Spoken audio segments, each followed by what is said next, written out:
టాలీవుడ్ హీరోలు ఇప్పుడు pan India జపం చేస్తున్నారు. ఇతర భాషల్లో క్రేజ్ తెచ్చుకునేందుకు రకరకాల ప్రయత్నాలు చేస్తున్నారు.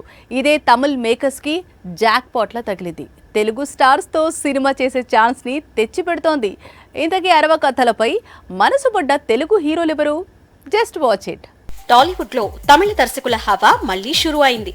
అరవ కథలతో సినిమాలు చేసేందుకు మన స్టార్ హీరోలు ఇంట్రెస్ట్ చూపిస్తున్నారు.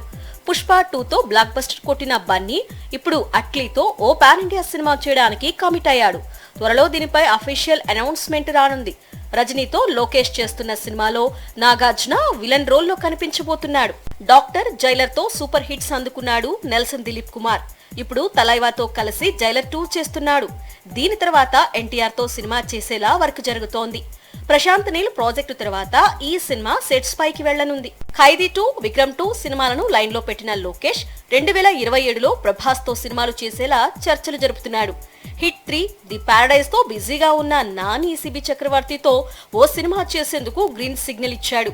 మొత్తానికి తమిళ దర్శకులు తెలుగు హీరోలకి ఫ్లాప్స్ ఇస్తున్నా అక్కడి మార్కెట్ కోసం అరవ కథలకి ఓకే చెప్పేస్తున్నారు తెలుగు స్టార్స్.